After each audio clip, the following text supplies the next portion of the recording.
Why don't we celebrate a little win? I'm going to bring you some news that might give you a bit of faith that sometimes, good does prevail and good can be victorious and that evil can be brought down and punished.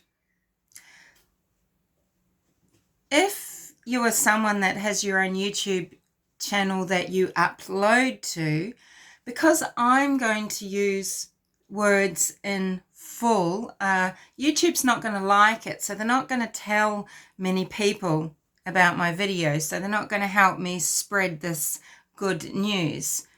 People may or may not have heard about this, but I wanted to tell you about it. So if anyone's watching, makes their own videos and uploads them and wants to report on this, that would be brilliant. So there's been a worldwide sting operation going on over the course of the last 2 years to bring down this cloud-based platform where predators and pedophiles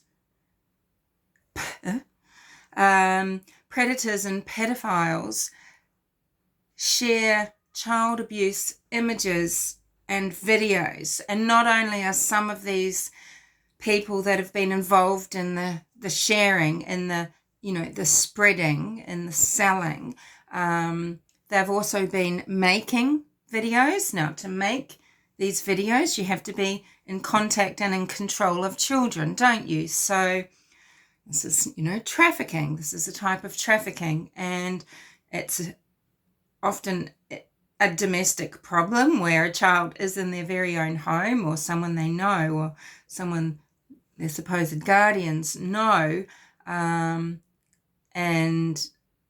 they are being filmed or photographed, etc. Sometimes they are abducted away, but not always.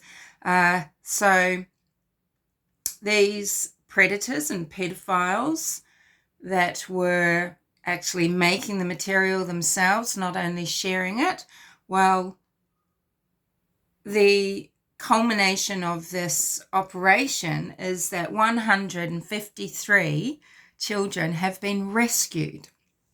Okay, so the numbers are in the UK, 79, in New Zealand, 6, in Australia, 51, in Canada, 12, in the United States of America, 4, and in Europe, 1. In Australia, the operation was quite heinous, quite widespread. We had a raid of 158 properties, a lot of them here in Queensland and in Brisbane, where I reside. And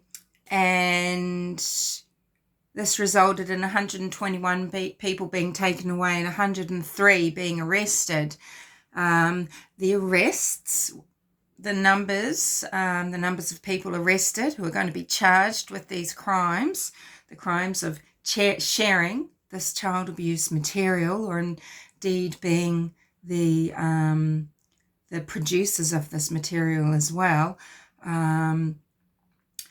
There's 8 in WA, so Western Australia, the ACT, which is our Australian Capital Territory, where our Parliament is in Canberra, 3 in Tasmania, the little island down the bottom, 3, Northern Territory, 2,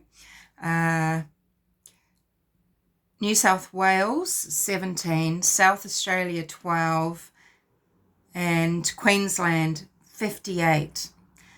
So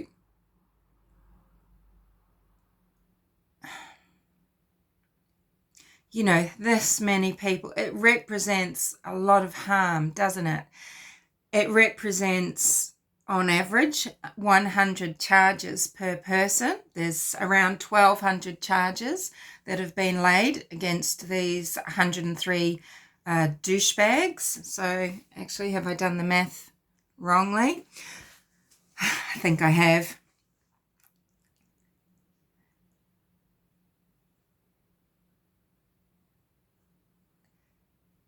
For every predator out there, when you know, they have these long careers.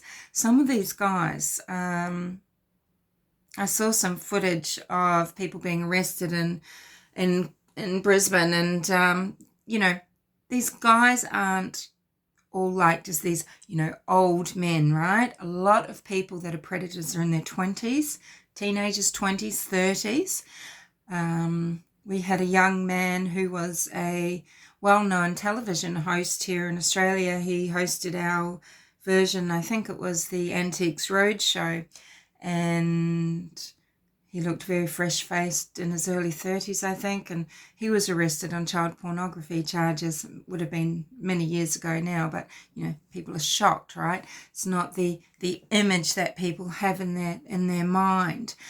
It could be anybody. It could be anybody, okay? So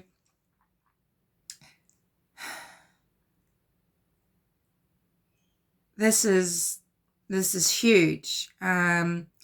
And each of these people, it's like, you know, someone that is arrested for, you know, maybe on charges offending against 2 or 3 children, perhaps. You can guarantee that there are more, many, many more, and many different types of offences that they all commit, because it might not just be physical acts. What are they doing in the meantime? Are they looking at child pornography? And, you know, that pornography has to be produced, doesn't it? And then often they're let out, you know, and you can't change them. You can't change these people. Possibly could chemical castration, compulsory mandatory chemical castration work? If anybody is convicted of a child abuse offence, is that some sort of solution? We can't just go letting them out of prison after 3 years, 5 years, 15 years, 20 years.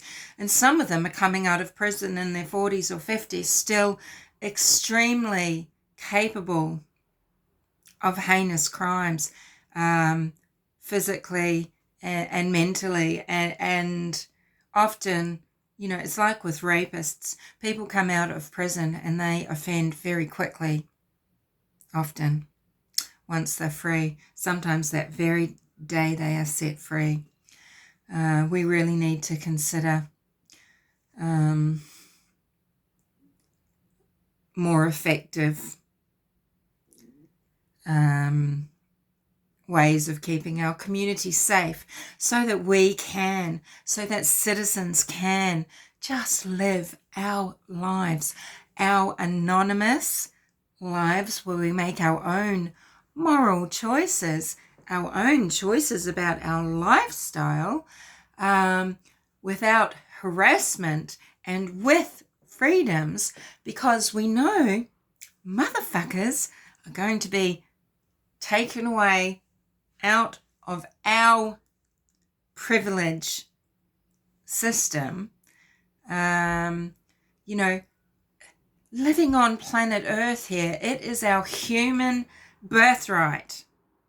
It's our human birthright to live for a living, not to have to work for a living, but to live for a living. But this basic human right, this birthright of just being a conscious being in the universe, is being eroded by the dynasties of the world, by the Putins of the world, by the do-gooders of the world. You know, we need to understand where the difference is between, you know, keeping people safe and human rights. But we have to have very firm lines, don't we? Because we rely on human values and the word of the law, upholding those just basic values, shared values, so that then we can have freedom. And to harm children and abuse children in this disgusting manner is it's just not acceptable. To even leave people with their lives in some cases is not, it's so hard to wrap your head around the rights that some monsters have, right? So let's celebrate the fact today that in the last couple of days, worldwide, some sick, cruel, evil, violent, abusive motherfuckers have been taken out of the communities where we all live, and they are in jail. And I hope all the charges stick. Seems like some arrests might have been people that were just in the homes at the time and that they weren't able to be held on anything. Because I think there were the 121 taken and then 103 people charged. Here in Australia, out of the 158 properties that were raided, this is a huge ring.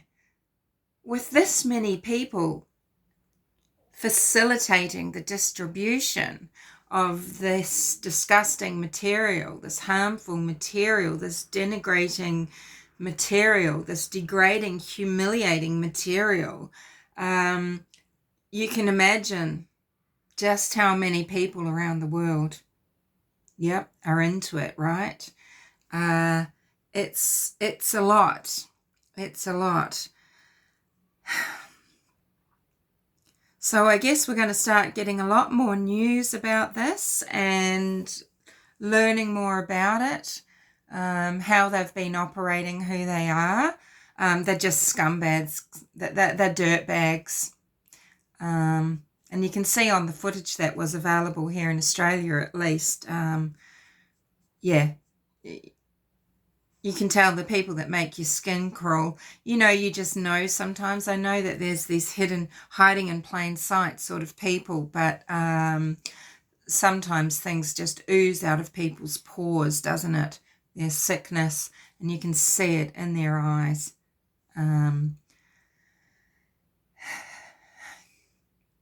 I know, the times in my life when my blood's just run cold and the hair on the back of my neck's stood up, or, your spidey senses are switched on immediately, sometimes just immediately. I have a very good intuition like that. Anywho, so please help get this story out. I think in the wake of having it confirmed that police feel that their investigation tells them Sincere and Classic are deceased, I think in the wake of that, even with the positive news that Jacqueline and Trizelle West have been arrested, I think we need to know that there are more wins. Children have been rescued. They are going to need a lot of support and help. I mean, children that suffer this abuse too, sometimes, they go on to not want to live their lives, to not be able to live life. They go on to sometimes harm or to harm others, to have their own children and harm them. It's not always because they're saved that it's a happy ending, just as part of the systemic generational abuse. And we need to find some way to stop this happening to children in the first place, so that we are going to break the cycle. We need to break the cycle. We need to face facts that there are always going to be people on earth that enjoy dark things, enjoy hurting others, whether they're created or it just is inherent. But we need to be much more vigilant. Too many times there are children that for years have suffered, and they have still been out in communities, say for example in schools. I mean, sorry to be insulting to any teachers out there, but too many of you are woke teachers and not awake teachers, and you are undermining the good work of people. You are undermining even parents and other givers of care, etc. How can I put this? Yeah, you know, we need to take more notice. I'm not saying, I definitely don't think people should willy-nilly report to CPS. I'm not saying that, because once people are on the radar, it's can ruin their lives, especially when there are things like non-government, government-funded agencies with people trying to reach targets and make money, who need to use resources, which are human beings, to tick boxes, get funding, support their board of directors, and to earn a salary. I know this is dark, but this happens. People get caught up. But you know, we've got teachers. You need to educate yourself on how to report once you've taken notice of things. And this means being interested in learning what you're looking for. Same with general practitioners. So who are the people that children see the most? Is it other families when they are in play groups? It's teachers, it's caregivers of, givers of services like plunket nurses, general practitioners. And we need discernment. We need discernment about how to decide where there is abuse and neglect, and how to discern whether there is someone that is just on struggle street, financially, emotionally, caught up in something else, just needing support.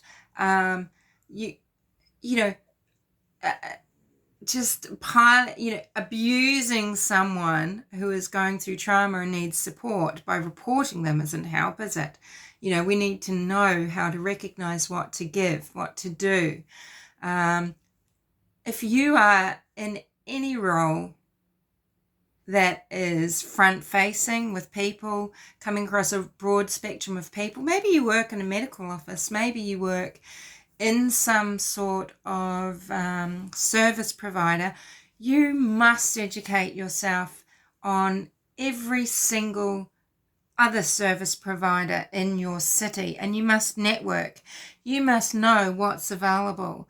If you're in Brisbane, you must know about laundry services, harm reduction services. You must know about food parcel services, clothing providers, financial support services, anything that can help connect people to a service they need to get them through a day, a week, a month, a year, that takes the strain of someone who has dependence, that might be vulnerable because the parent is vulnerable. And you need to then recognize the difference between vulnerability because of, a lack of certain things, or the weight of something in someone's life that can be solved with help, or when someone is abusive, neglectful, when someone is vulnerable for other reasons. We've got to step up as a society. We can't just be in our own little bubbles anymore. Sorry, preach. We need to take notice of what's happening with our neighbours, with the children in our schools, with the children in our sports clubs, We need to take notice of behaviours. We must be strong and not manipulated when it comes to following safety precautions, procedures, following things set up in place to protect people. Are you somewhere where children are often alone with an adult? They shouldn't be. It's inappropriate. So, for example, Larry Nassar, for one thing, but he would actually abuse children right in front of the parents, would actually digitally penetrate gymnasts right in front of the parents. But, is there something that you notice? And it doesn't mean, see, this is sad. What's been sad over the last few decades is male teachers. The numbers dropping. They are scared to go into service to teach children because of what they can be accused of. And we have good, warm, knowledgeable, energetic, brilliant, capable, intelligent people who want to make a difference in the world, who aren't going into teaching professions, for example, because of the stress, because of the danger to them, really. And what we've got coming into schools is a whole lot of wokies who are taking their chance to actually abuse your children, whether it is just because they are talking to preschoolers in their kindergartens about gender, sexual identity, etc. You need to buck up and not accept this. It's abuse. They are there to educate your children, to teach them how to be kind to others, to share, how to play with imagination, perhaps how to read and write, have simple social skills and the basics of an education so that they are prepped for school. That's what they're there for. They're not there to confound and confuse these young minds that are just sponges by turning up and saying, today you can call me Mr. Today you can call me Ms. I'm he, her, they, them, unicorn. Fuck you. Fuck you very much. Stop fucking up the children. You're not special. You're there to teach. Stop it. And parents don't know a lot of this that is going on. Anyway, okay. And this is part of the the systemic problem. You can confuse children about who they. Anyway, oh God, this is exhausting. Sorry, isn't it? I'll go. I just wanted to get that news out. It is a huge win, and I hope the charges stick. The 1,200 charges that have been made in Australia against these disgusting pigs.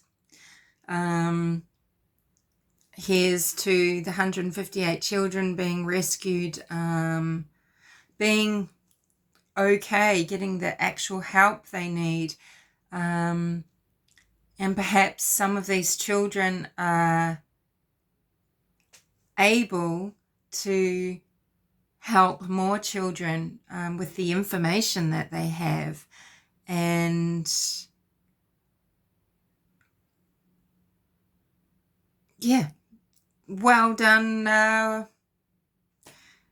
to all the law enforcement agencies and individuals that have worked so hard. I can't imagine what some of them have had to do, to bring these people down, because if it's involved undercover, if it's not just something that, they've done through technology, for example, if they have had to be in the company of these people, if they've had to view these images, they clearly, many of them would have, They're going to need their very own debriefing. They're going to need possibly to be moved into other areas of law enforcement, and they're going to need a lot of support and understanding, because that's a lot for a person to shoulder.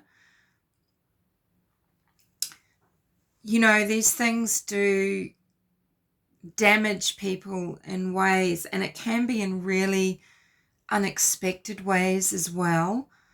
Some people may just be very positive. They've got ways that they cope because they have given time and energy to thinking about what they do outside of their role in law enforcement. Say, for example, to bring positivity, to cleanse. They are working diligently to have a positive mindset, positive experiences, to debrief, to work to heal vicarious trauma. But, you know, we know, for example, on the resurrection of true crime Jesus, who has posted his video today, I think, about Packers, you know, the possibility that the person who killed Abby and Libby, Bridge Troll, is someone that worked at Packers. He made a video and released it, and it's about the visit that police paid immediately to Packers. Pretty much, they picked up some shoes. These were seen in a bag that was being taken away, because of course there's always the inquiries of people wondering, you know, is this person someone who works at Packers? Are these boots some of the floor workers' boots? And Packers is an abattoir, and it's a huge operation. Its output is millions and millions of ton of pork, I think in even weeks, let alone months and a year. So people on the killing room floor, there is a very known phenomenon. It messes with their heads, not only simply in terms of development of PTSD, but also numbing compassion, and people, certain people, not everyone clearly, but some people beginning to like it, wanting to kill other creatures other than pigs, and maybe extending that to human beings. And we have a woman in Australia, her name's Kathleen Mary. Oh my God, the redhead. She was an abattoir worker. She's a serial killer. She would kill her men who displeased her. She killed with knives. She was a very violent woman. And, you know, the history in her life is all there, of course. But it's a known phenomenon. So what the vicarious trauma of being in law enforcement, in certain operations, being in, you know, counselling roles, being in all sorts of first responder roles.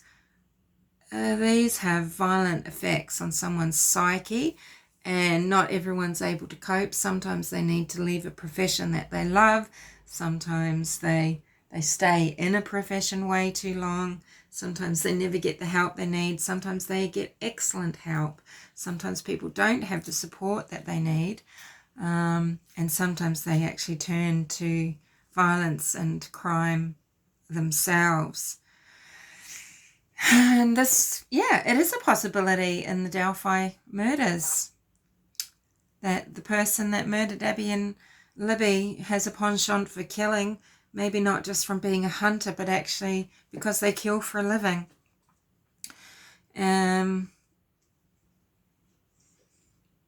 This is going round in spirals, isn't it? I just felt like having a having a talk. I know it's a dark subject. With relation to the murders of Abigail Williams and Liberty German, so we know we've had the 5-year, you can't really say anniversary, but I guess it is. The 5-year mark is passed in February this year. I think the operation might have been botched from the start, and that police just should have followed things through better with the Kleins. I'm not saying I have an opinion one way or the other about Tony Jerry Klein, who is Kegan Anthony Klein's father. Kevin Anthony Klein being the person that operated, well, at least set up the Anthony_Shots catfishing profile. I am very suspicious of Jerry Klein, Anthony's father. I think he's a high possibility. I don't know if I can say probability. I mean, he is a probability, I guess. Yeah, I guess he is a probability for being the perpetrator, for being bridge troll, for being bridge guy.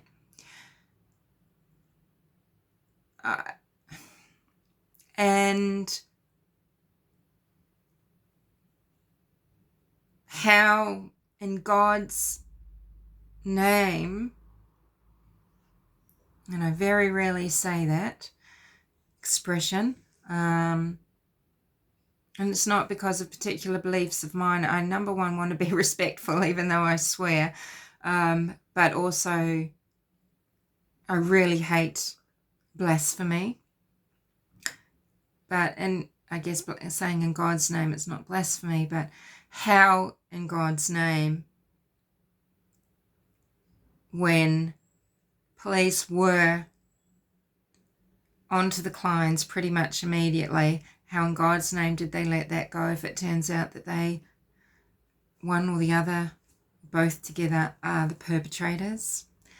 We already know that they're shitheads, dirtbags, scumbuckets, lowest of the low, and they tick a lot of boxes, don't they? They tick so many boxes. I know there's talk that Jerry Klein is too tall. Well, you know, you can see the head, right? You often think there's no neck. Bridge guy's down there. Now just even look at me here. How many inches? You can drop inches from dropping your head, and his head is down for most of that short video that we get of bridge troll on Monon High Bridge. And it could be someone that is over 6 foot, appearing to be 5'10". He's looking down. Even if he's got his hands in his pockets, that's for many reasons. And he's looking at the ties of the railroad as he's walking, and he's got his head down, and he's hunched. He's taking inches off his height. Also, people say he was too heavy then. Well, okay, we all are assuming that there's everything from puppy dogs and, you know, teddy bears and murder weapons and tools of torture under his jacket. What if it's his fucking gut? Because those Kleins, look how they put the weight on. It's in their disgusting bellies. Everything about them is disgusting. Sorry. So I am being rude about weight. I wouldn't say that against someone else who is a lovely person. These people, they have a stench coming from every pore of their being. What did you feel when you look at Kegan Anthony Klein's face, you know, in that interview? Was it by Ms. Hamilton? You know, and the transcript's interesting, isn't it? Because, yeah, I think right in this moment, Tony Jerry Klein, and this is just my opinion, but I think right in this moment he does have to be front runner. If the murderer is somebody that is on the radar of anybody at all, then he has to be front runner if it's not just a completely faceless, nameless nobody that we have no idea about because they're a roving serial killer, you know what I mean? If it is someone that has come up for discussion as a person of interest, he's got to be at the top of the list. He just ticks too many boxes. He does fit physically. He could be made to fit physically. In my mind, this is 35 minutes. Thank you for being here. Sorry, really dark topics, but I guess these are the things that I really want to talk out. Not many people IRL, I guess you could say, really want to talk about dark things.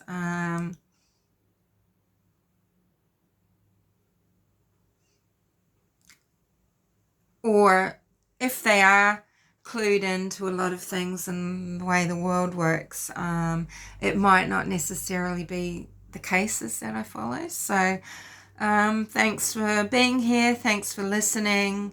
I think it would be really wonderful to get some news out. So I know this video is not going to be shared by YouTube. I am completely blacklisted, particularly when they hear a lot of the, I you know, because I don't use euphemisms, but I refuse to, because I think in a way it kind of I don't know, we need to be able to say it. We need to be able to talk about it. We need to know exactly what we're talking about and how heinous it is. And we need to know the mofos who are doing it. Yeah, Jacqueline and Pr3dator5. I was going to say, this is going to go into another timeout. If it goes into another video, I won't finish my thought. You know, this question about which children they've had when. Are there more missing children? Very sadly, I think we need to accept that Veronica doesn't have a right maybe legally, to know if these are her children, but I think it's just morally bereft for someone from the services not to at least acknowledge her children are alive. They know where they are. For fuck's sake. I mean, the world wants to know that. So, you know, it's just so questionable how these agencies are run, and it's all about money. The government makes money available and agencies apply for it and dole it out, and there are systems